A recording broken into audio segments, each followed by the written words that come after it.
Hello, everyone, and welcome to our inaugural Sambandh Short Takes discussion on Beyond Politics, What Future for India-Bangladesh Connectivity. I'm Riya Sinha, an Associate Fellow at the Center for Social and Economic Progress. Today's conversation is a part of our institution Sambandh initiative on regional connectivity, and we dive into the latest developments across India's neighborhood with a special focus on connectivity. I'm thrilled to be joined today by two distinguished guests, Ambassador Riva Ganguly Das, former Secretary East at the Ministry of External Affairs and former High Commissioner of India to Bangladesh, and Dr. Constantino Xavier, Senior Fellow at CSEP's Foreign Policy and Security Vertical and lead of the Sambandh Initiative. This discussion is meant to be an informal conversation about what has happened since August 5 in Bangladesh. Since the establishment of an interim government led by Mohammad Yunus, the dynamics of India-Bangladesh relations have been under intense scrutiny in the media. There has been much speculation about whether India has lost its closest ally in the neighborhood. But for the purpose of this discussion, today we are shifting the spotlight on a critical area of investment between these two nations over the past 2 decades, connectivity. Our discussants today bring unique insights from both practitioners and scholars' perspective, making them ideally placed to explore this topic with us today. So without further ado, let's dive straight into the conversation. Welcome, Ambassador Das and Tino.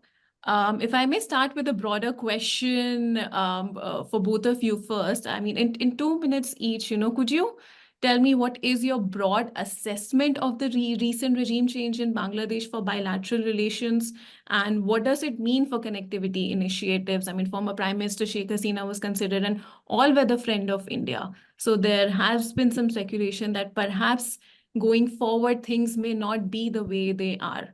What would be your broad assessment of this? Ambassador Das, if we may begin with you. Thank you, Riya, for inviting me. Always a pleasure to engage in these discussions.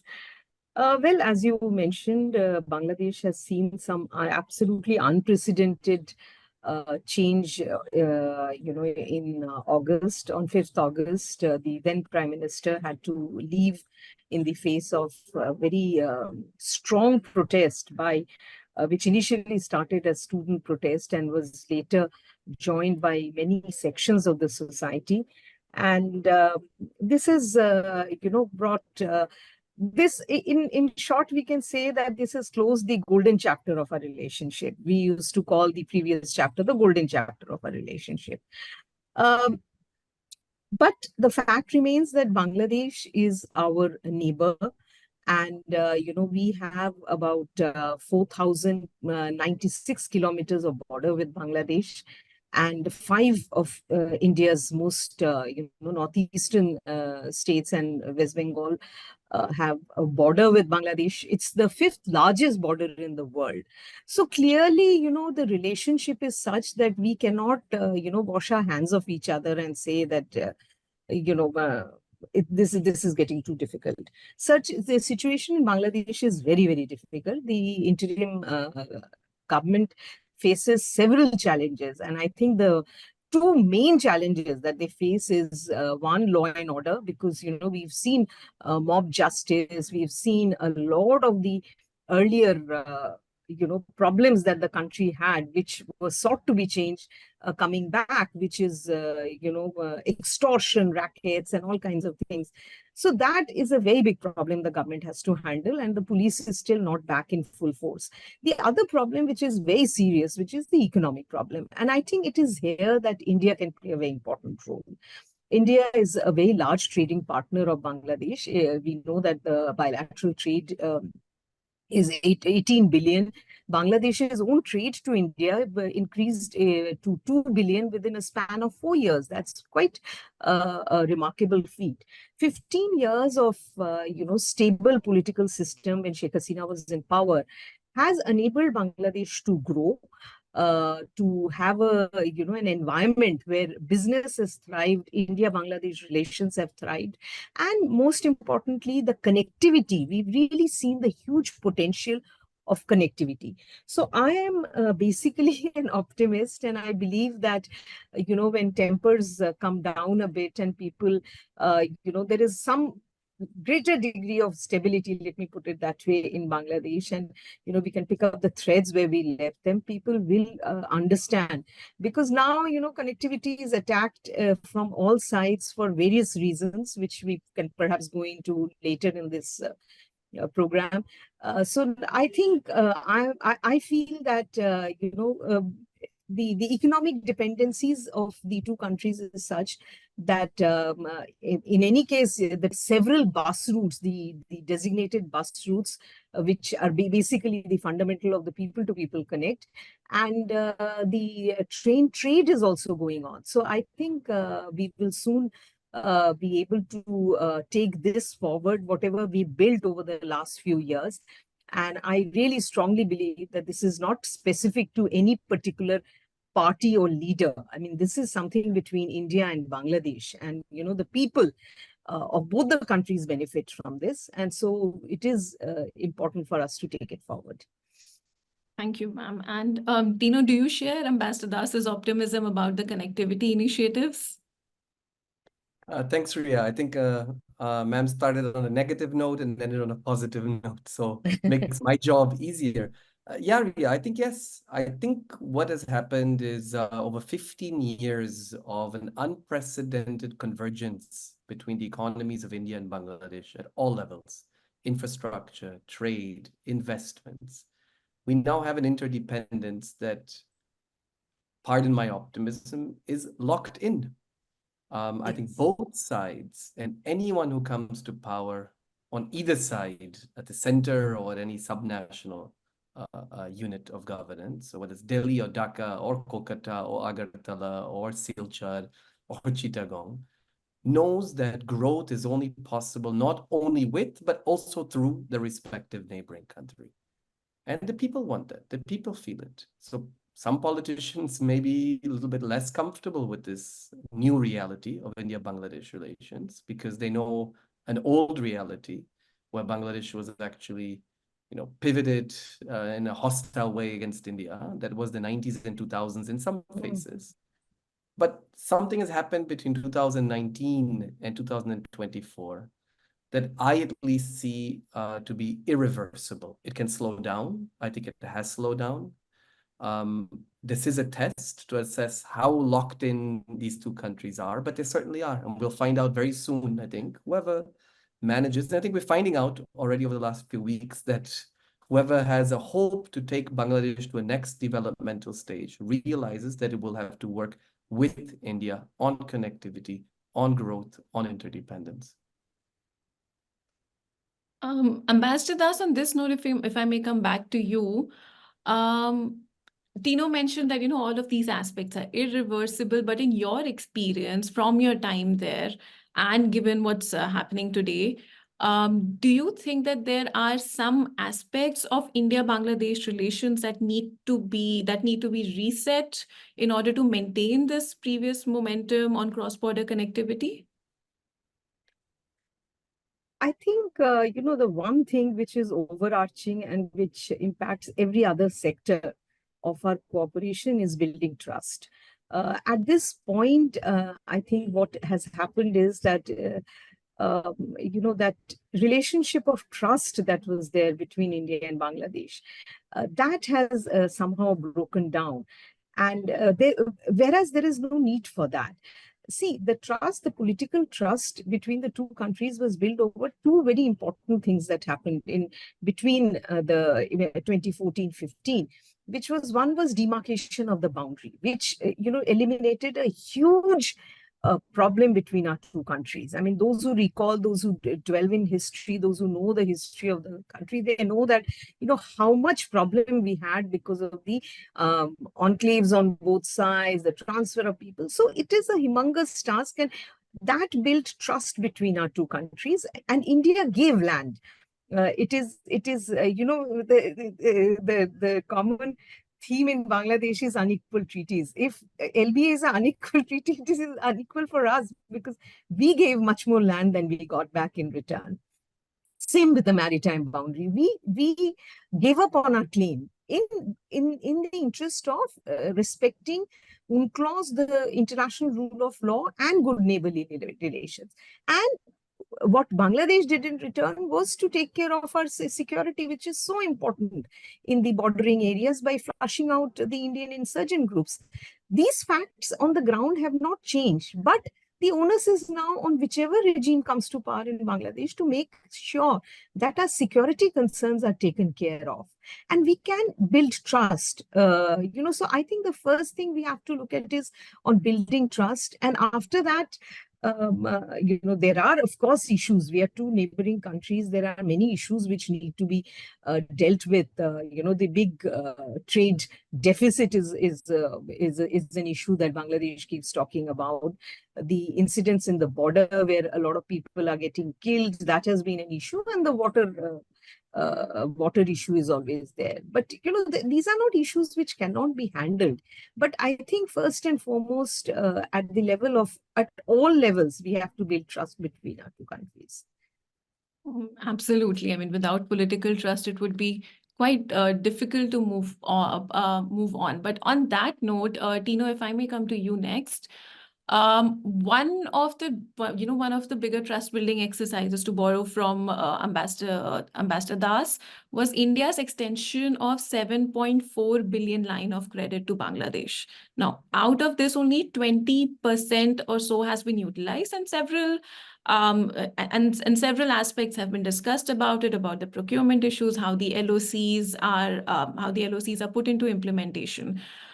How does New Delhi make this more effective for Bangladesh, makes this development cooperation, these lines of credit that it's offering, more effective to promote cross-border connectivity with Bangladesh? Yeah, Ria, LOCs is a issue, again, Ambassador Das knows a lot about. She was part of a lot of these operationalization of this new chapter in the relationship. But just on the politics, one thing, Ria, I think things can get worse before they get better. Often they get worse before they get better. And when you're talking about two political units, two countries that often had very difficult, even hostile relations, sometimes, certain moments, and we have forces on both sides that sometimes don't look the same way at the same issues, where the idea of connectivity was not even in the lexicon, right, of these two countries. I think we have to give ourselves a little bit of time and understand also that it's very difficult for forces in Bangladesh today to make the case for connectivity when they oppose to connectivity. I mean, we all have our reputation, our image, and sometimes it takes time to adapt a little bit and to start see the reality and the difficulties and do exactly what Ambassador Das was saying, is develop the trust, which is done how? Through negotiation, through give and take, by selling foreign policy in alignments with India at home to your electorate, which former Prime Minister Sheikh Hasina did very well, and with a cost for her own future, right? But investing in partners, and particularly in a big partner like India next door, is not easy for anyone who's going to rule in Dhaka for many reasons. And I think time will somehow take care of that. That is my assessment, as we've seen in Nepal, in Sri Lanka, in the Maldives, etc. Because the logic of economic convergence, which I mentioned before, is very difficult to beat. If you want Bangladesh to graduate as a middle-income country by 26, if you want to diversify your export markets away from the US and Europe to next door India and other parts of Asia, but next door India in particular, and if you want to give your hugely aspirational young population in Bangladesh developmental solution and jobs, there is one chiefly most important factor, which is called India and the 4 trillion economy, India next door. I believe no neighboring country leader can ignore this. And let's see what happens in Bangladesh. My sense is that even those that are, of course, saying a lot of things against India eventually will find out this reality and will work with it and not against it. On the LOCs, 3 things, Ria. I think one, we have to understand the study we've done at CSEP, you and I, and the research we've looked at, and to give people context, that India has shifted from grants to lines of credit. So it's not easy to de-addict on both sides, governments and beneficiaries of grants, to start looking at lines of credit which have a commercial logic to them, number one. Number two, we have to look at the sectors that the lines of credit cover. The expansion has been phenomenal. And again, I mentioned ambassadors because it happened mostly in 16, 17, right? That you started, for example, just to give you an example, have lines of credit for defense procurement. This is the first time ever that India activated a line of credit for defense procurements in any other country. So you're also looking at new sectors now. And third, and most importantly, a challenge, which again, we have to look at this in context of why only that 20% utilization that you mentioned, is the lines of credit don't work per se only. They have to have investments tied on to them, right? They work better if you have Indian FDI in Bangladesh to set up manufacturing, for example, and then tie those to sourcing from India and vice versa. So the commercial logic of goods only works if you have FDI flows also in and out on both sides. In fact, Bangladesh has also been investing in India now, companies from Bangladesh. So I'd say that if you look at these three things, the indicators are positive. We're talking about what, $1.5 billion worth of LOCs that have been activated out of those seven. But yes, much more needs to be done. And I think if we look at these three sectors, and particularly the last one, the private sector, I think you'll see many more of these LOCs being activated and used more efficiently. On your point on much more needs to be done, I think one development we've seen in the last few weeks is the Trilateral Power Exchange Agreement between India, Nepal, and Bangladesh. And this is something that we've perhaps also discussed earlier, whether it's whether we're working through bilateral mechanisms with the neighborhood is more effective, or through sub-regional or regional frameworks is seen better, especially by our neighboring countries. And you've written so much about it. So could you tell us about, do you expect, going forward, do you expect Dhaka to, if relations with India's are not as what they used to be, do you expect Dhaka to favor regional and sub-regional frameworks? Or So even two things. One, yeah, I think one thing is you will hear on the streets and in the media and on social media this idea that power dependence weakens Bangladesh autonomy or sovereignty, that this is Indian power, Hindu power, evil power, energy that of different colors. I mean, we live in 2024, where most, if not all countries in the world are locked into interdependent relations. And the idea of self-reliance may be very nice, whether here in Bangladesh, but you're going to have to negotiate what works best for you in terms of connectivity, the big word we keep using. And that means in the case of Bangladesh, which has one of the dirtiest power sectors in the world, which is dependent on coal-based, right, power generation and ships it in. That means for Bangladesh, greening its power sector and connecting its power sector to neighboring countries, Bhutan, Nepal, and India. And therefore, just to come to your point, is it either or? I'm not sure that people in Dhaka think like that. I think that to have connectivity with Bhutan and Nepal, you need to have, of course, buy-in from India. And that's why we just saw the agreement, I think, a week or 2 weeks ago, that we've all been dreaming and asking for last 10, 20 years, finally coming to fruition, that Nepal is going to export power to Bangladesh with India's support and equal partnership. So it's not bilateral or tri or quadrilateral. I think an integrated green power grid in the BBIN region will lead to immense benefits, political, but also climate and developmental ones.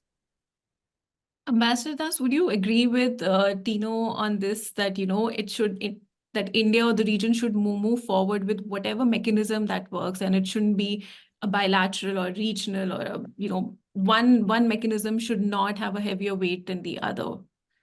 In your experience in Dhaka, like where do you see Dhaka going towards these, utilizing these mechanisms?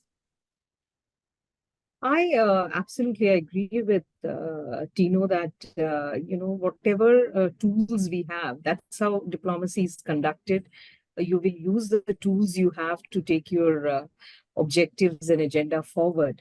And, regionalism definitely makes logical sense.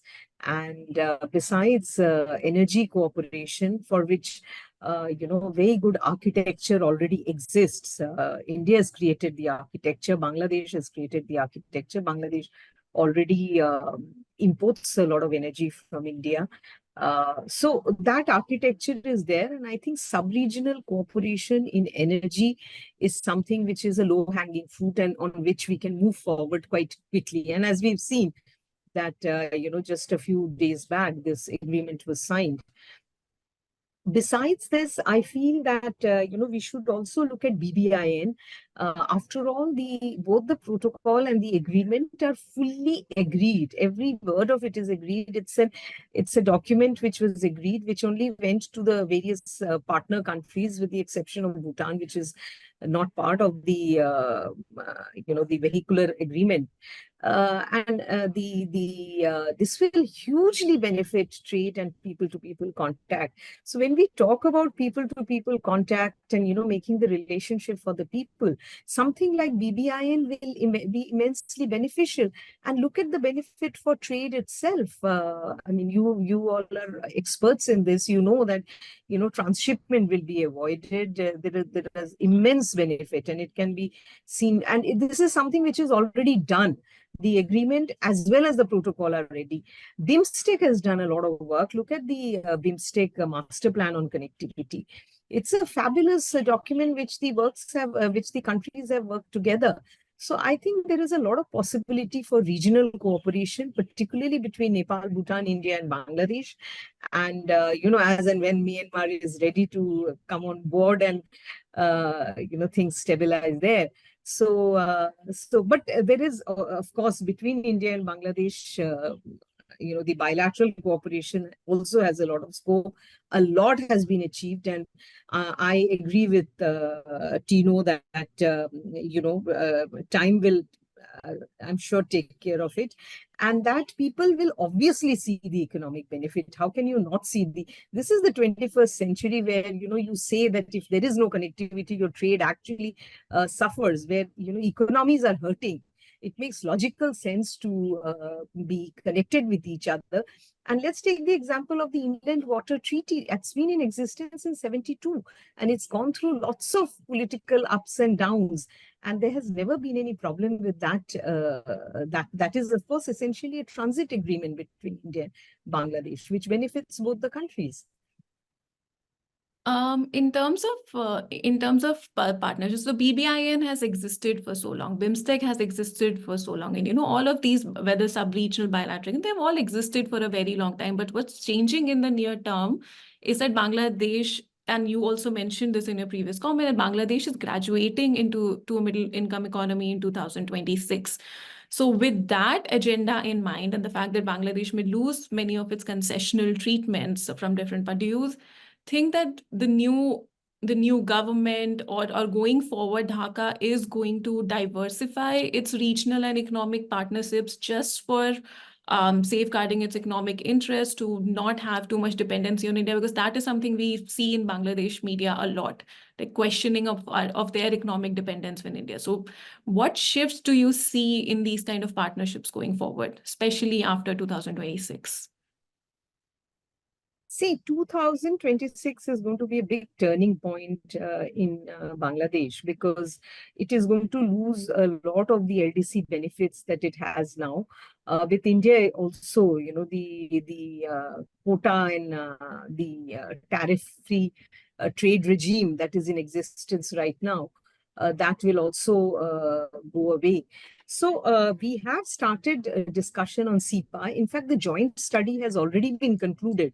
I think the joint study got concluded in 2022.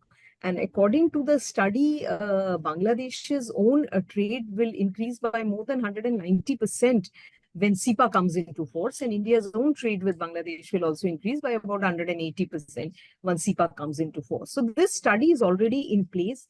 It is always, as is typically done, it is a joint study between two entities from an entity from India and an entity from Bangladesh. So I think CEPA, it makes logical sense to move ahead and start the CEPA negotiations. And I really hope that the two governments can sit and start this CEPA negotiations, because it's also much broader than just a free trade agreement. It includes e-commerce, investment, and a lot of other areas. So I think, Bangladesh will have to look at how it is going to deal with the with post 2026 situation, because a lot of its economic the benefits that it gets, especially in the two major commodities, RMG and pharmaceutical, the tariff rates are going to be affected. So I am sure, you know, and you were talking about the dependency on India. Look, given the border, given the number of border exchanges we have, I mean, which other country can provide, foodstuffs, essential commodities at the cost at which we can provide? I think the economic cost itself will push for a greater, stabilization of the economic relations as soon as possible. Tino, beyond India, you've also worked on Bangladesh's external partnerships with Japan, with Russia. You wrote a recent piece on that on the CSEP website with Lucas. Going forward, how do you see these relationships evolving beyond India? Because they are also playing a role in enabling cross-border connectivity with India, especially in the Northeast region. Japanese projects are pretty much involved in that. Do you see it having the same momentum, especially in relation to India's connectivity projects? Yes, I think there's a crowd out there that wants to work with Bangladesh. India stands out for geographic, economic reasons in that crowd of partners. Bangladesh has obviously an interest to diversify. You mentioned that just before. And I think diversification means showing interest in joining RCEP, for example, which India remains reluctant about. It means upgrading its relations with ASEAN, which Bangladesh has expressed interest in. It means attracting Japanese companies that are playing an important role in supply chains between Southeast Asia, and investing, for example, in the Matabari port as a deep sea port in Bangladesh. It means a close relationship with the US, which has obviously converged dramatically post-August 5. And we've seen that manifest in many ways now. Let's see where it goes. And also Europe, by the way. Look at the visits we've had from Europe over the last few years to Dhaka from high-level leaders. Look at the engagement from France, Germany, the European Union.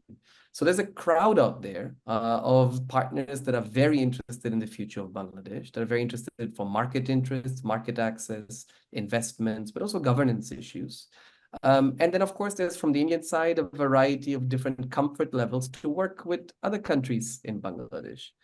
Russia, for example, talking about, again, the power sector, is working closely with India in developing Bangladesh's first nuclear power plant in Rupur.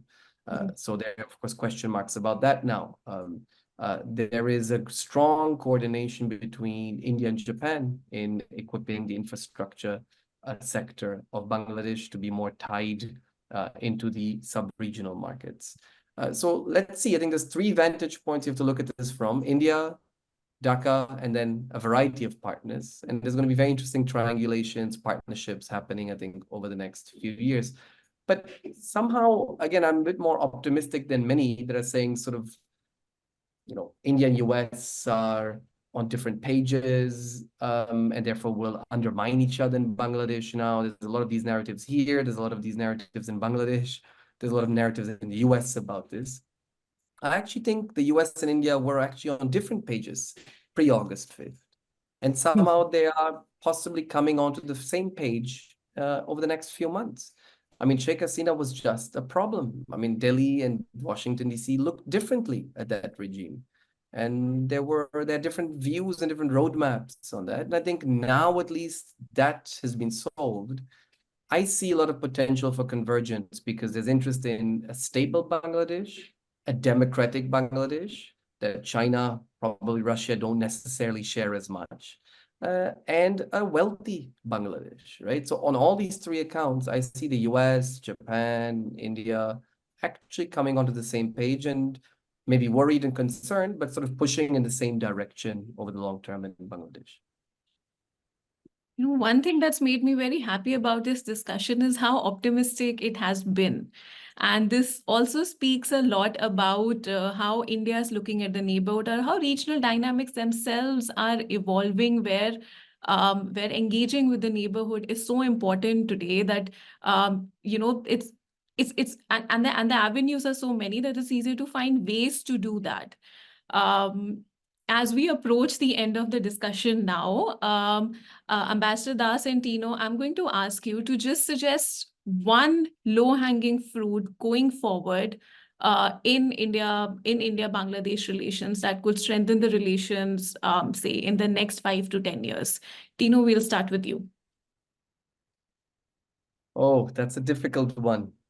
I'll give you a very, very high-hanging fruit, because I believe trust, which Ambassador has mentioned, can be built only through very high-hanging fruits. The low-hanging fruits are all there, connectivity is happening, I'm sure it will be restored, trade, growth. But I feel to strike at the heart of the trust issue, a Teesta water agreement would be very important. And that requires top-level political investment from both sides, top-level political investment from both sides, also at the sub-region level in the case of West Bengal, etc. That's not easy. But if you look at the US-India relationship, which is a very difficult relationship, it changed after the toughest, highest hanging fruit, which was the nuclear deal between 2005 and 8. And that then opened up everything. So sorry for being maybe now a little bit, I mean, not optimistic, but putting the bar really up high. But I think, Ria, if that can be achieved, you will erode a lot of anti-India feelings, concerns that often are genuine in Bangladesh. But that's what you have to get through by looking at a comprehensive water sharing agreement beyond even Teesta, but of course, most importantly on Teesta. Excellent. So the next step would be to aim higher and address the difficult issues. Ambassador Das, low-hanging fruit, high-hanging fruits, what would be your take on this? See, as I said in the beginning, I'm an optimist, and I always look at the land boundary agreement, the insurgency, removal of insurgency, maritime boundary. These were at that point of time, these were very, very difficult issues, and we were able to solve them because there was trust. So at this point of time, of course, building trust is not going to happen overnight. It will take time. And, it will also depend upon how the political situation evolves in Bangladesh, how soon the elections are going to be held, who comes to power, and what sort of government gets formed. While Tino's idea of he has raised the bar very high, but on the same cluster, the Ganga Water Treaty actually comes up for renewal in 26. So it might be a good idea to start the negotiations, discussions on the Ganga Water Treaty, and not have a situation where, perfectly good treaty is allowed to sort of lapse because we were not able to agree. So I think we could start the negotiations on Ganga Water Treaty. The one other major irritant in the relationship continues to be border killings. And there are plenty of mechanisms available, including at the local level and at the level of the Director Generals of BGB and BSF. I think there is provision for 2 meetings a year, and a serious effort should be made by both sides. To India's concerns should also be taken on board that a lot of these people are criminals and they are found well inside Indian territory. So, rather than, depend only on the press coverage where a particular, it's presented in a particular kind of a way, a genuine effort can certainly be made to look at the border, decriminalizing the border, zero killing at border. These are things which we have done before. It's not as if, we've not handled these issues before. So I think we should look at that. And I think the entire cluster of trade, connectivity, this is an ongoing issue. And wherever there are bilateral mechanisms available, we should activate them and start working on them. So these would be my few points. And I think also medical tourism, medical visa. Visa has been an issue, I think, because of security concerns. We are not issuing visas at the level at which we have been issuing till now, but giving the medical visas and allowing people to come to India for medical treatment would also go a long way in building trust between the people. Excellent. Thank you for those. Thank you for those suggestions and the many areas that India and Bangladesh can work together to take this relationship forward. Ambassador Das, Tino, thank you so much for joining this discussion today. And we hope for your continued support for the Sambandh initiative. You've been a great champion of the initiative. Tino has been leading the initiative. So thank you so much. And we hope to host you again at CSEP. Thank you. Thanks a lot. Thank you, Tino. Thank you, Ria. Thank you.